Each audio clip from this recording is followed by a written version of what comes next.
Thank you, everybody, for coming to the Aaron Torres Podcast YouTube page. I do have one quick favor before we get to the video that you came here for, and that is very simply this. You see that little red subscribe button below this video?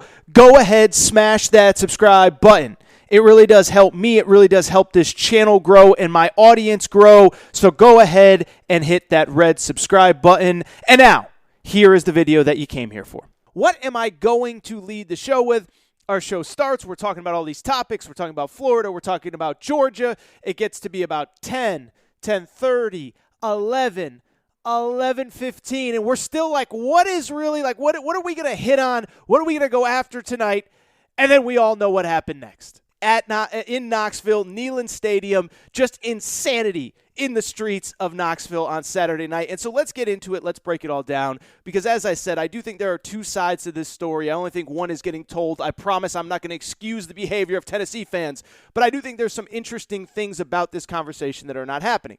Really quickly, let's just give you the basics of how we got to the point where we had water bottles and golf balls and mustard bottles flying in the stands of Neyland Stadium.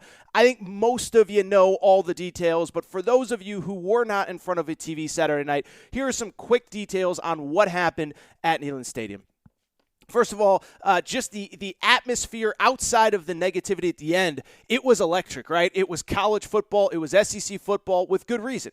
Lane Kiffin, the one-time Tennessee head coach, he left under controversial circumstances after 1 year. He's back in town. The fan base is fired up. And the fan base is fired up not really just because Lane Kiffin is back, but also because of the fact that Tennessee football is starting to play well. They were 4-2 coming into the game. They had two really good wins in the SEC, one over Missouri, one over South Carolina. So the fan base is starting to feel good. There's a lot of positivity back with the fan base. On top of that, we had our first sellout at Neyland Stadium since 2017 to see Lane Kiffin and to hopefully defeat Lane Kiffin. Now, where it gets interesting, and let's get into how we got to craziness at Neyland Stadium. Throughout the game, Ole Miss jumps up, big lead, whatever, blah, blah, blah, blah. And it gets late in the game. Tennessee is driving. Obviously, they are down 31-26 at this point. Late in the game, about a minute and a half to go. They're driving. They get set up with a fourth and super long. 4th and 24, I think is what it was. 4th and 24, throw the ball, trying for a first down. Hendon Hooker hits his wide receiver over the middle. He stretches out. It appears as though it's a first down, and we are going to get Tennessee with a chance to potentially win this game with under a minute to go. New life, 4th and 20 plus. They get their opportunity. First down, and then the refs call it short. And then the refs go to replay and call it short. And it was at that point that craziness happened, and you could even see I was obviously on social media hosting my radio show. I could not hear the TV monitors, but I'm on social media, and I can see people that are either watching the game, at the game, Tennessee beat writers that I follow saying, oh boy. They're saying two things, really. One, this replay system is ridiculous, and this review system and the spotting system is ridiculous. How is it 2021, and we have an old guy running up the sidelines guesstimating where the ball is? But then, two, it's like, oh, this is there's going to be a lot of boos. Now, what happened was nobody could have anticipated that craziness broke out after the refs initially made the call. The fourth down is not converted. It is Ole Miss ball. And it's worth noting, by the way, there was still a minute left and Tennessee had all its timeouts. So there was a possibility that Tennessee could get the ball back and still win this game. But before that could even happen, that is when all the craziness and all hell broke loose. You start with boos, yelling and screaming. We all know what happens from there.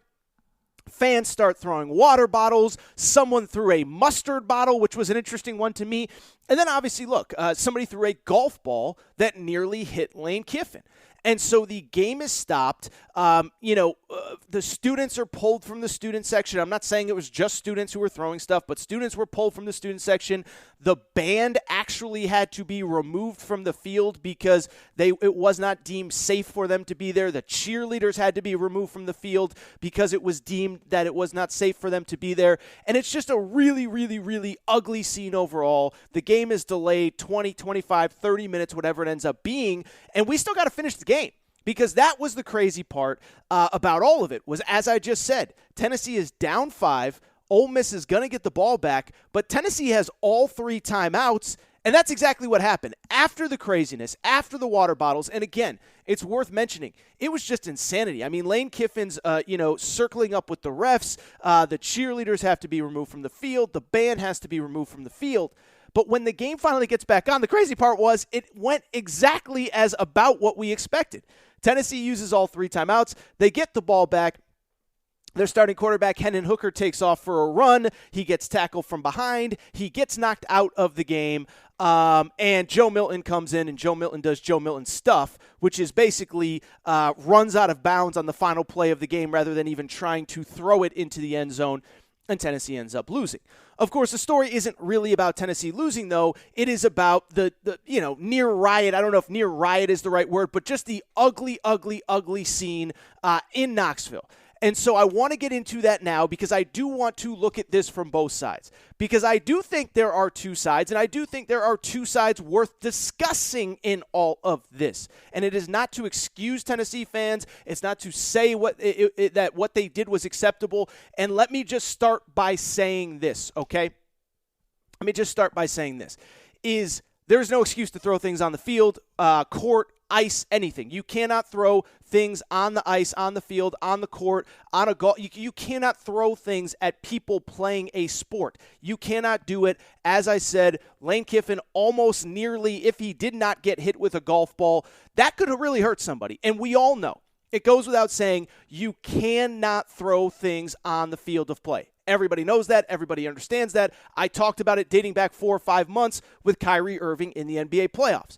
At the same time, I do think there's another side to this that the media is not presenting, and it is the context that led up to this decision. Because I do think it is typical media, typical trying to tell everybody how important they are, and they how beneath them the fans are, and I did not see it this way, and I do think there was a lot of context that was left out when the media discussed this. Tennessee fans are evil, Tennessee fans are awful, Tennessee fans are terrible, college football fans are terrible, and I think it's honestly a lot more layered than that. So let's get into some of the context. Let's talk about it. And I do think the full story of what happened matters because it wasn't just one call on one play to win the game. First of all, as I said, you have a very unique setup where your former head coach, who the fan base reviles, the fan base hates, is back in town. And as I said on Friday's show, he's back in town, and it's a unique deal because the team is playing well. He had come back as Alabama's offensive coordinator at some points, but at that point, I think every Tennessee fan kind of realized, you know what? We're not going to beat Alabama. We're bad. They're really good. Whatever. Who cares? He's our former coach. Whatever. But now you have him coming back. You have him as a head coach of a very successful program, and you yourselves are ascending. And so the fan base is already fired up, already excited because of the fact, hey, this is our chance. This guy walked out on us, and we have not been the same since, and we can reverse that momentum by beating him here at Neyland Stadium on a Saturday night in Knoxville. Beyond that, what I would also say, I am not victim blaming here, but Lane Kiffin played a role in this as well, okay?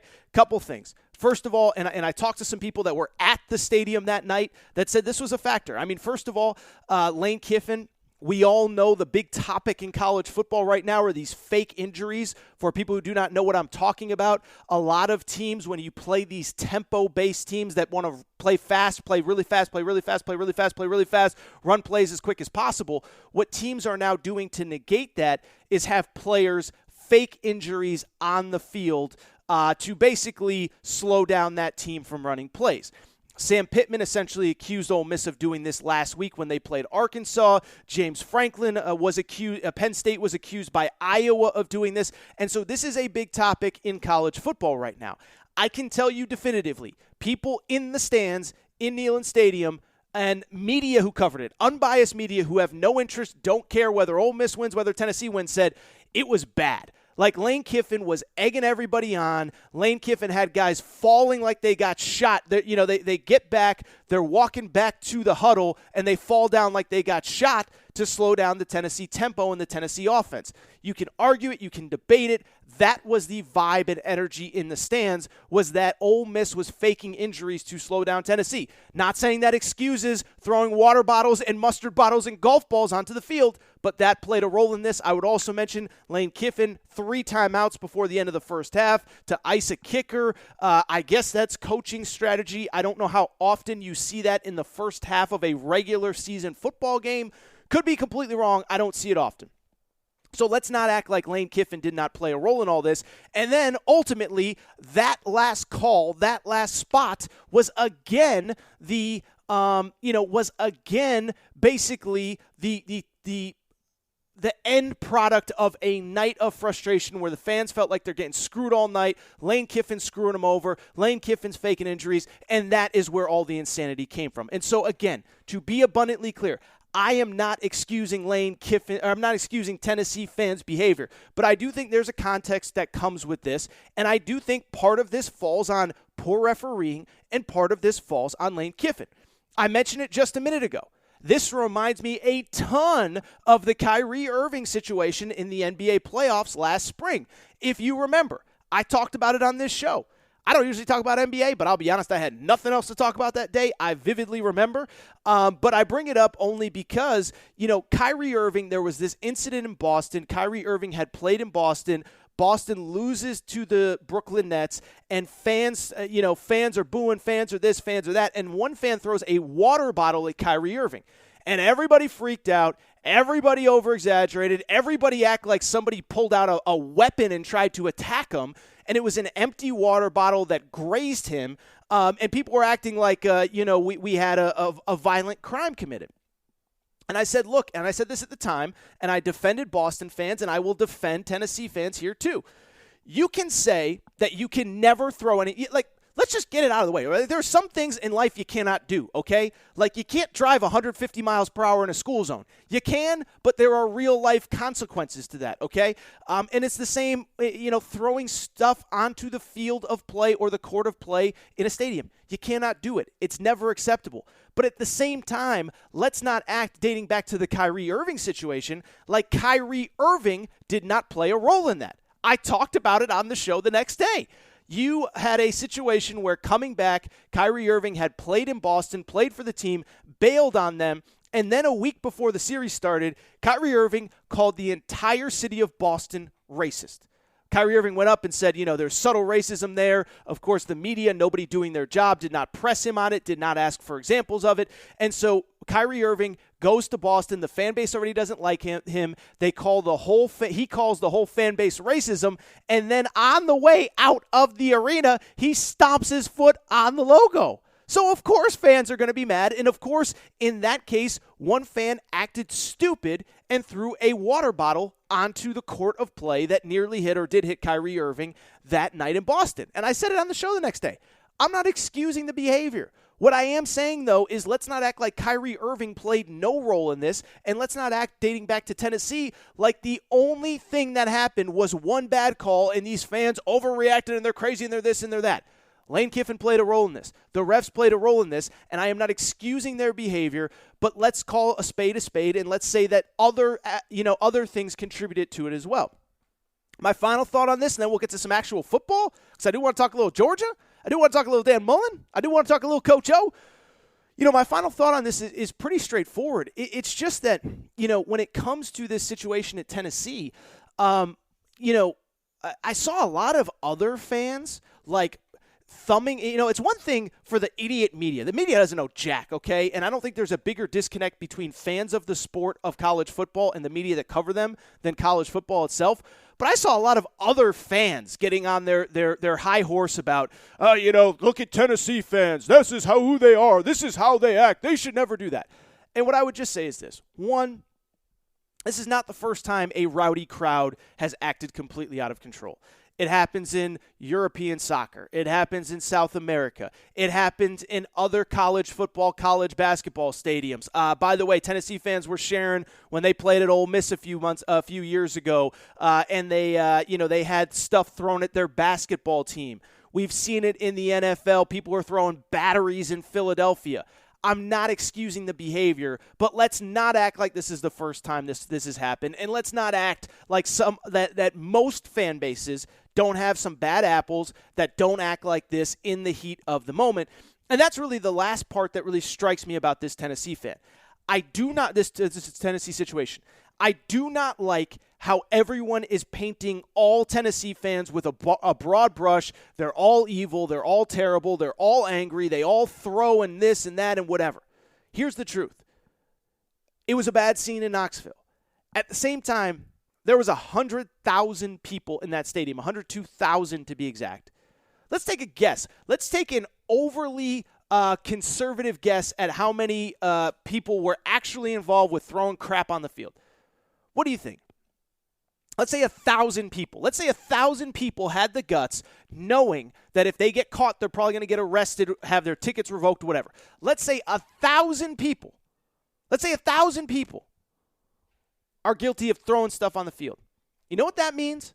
That means that 99% of the people in the stadium, over 100,000 people, were not acting like idiots. We're not being stupid. We're not doing the stuff that got so many people in trouble. So look, I want to get off this topic. I don't want to paint, I don't want to spend too much time on it. But what I just want to say is this. Let's stop painting all Tennessee fans as evil, as overzealous, as whatever, as this or that.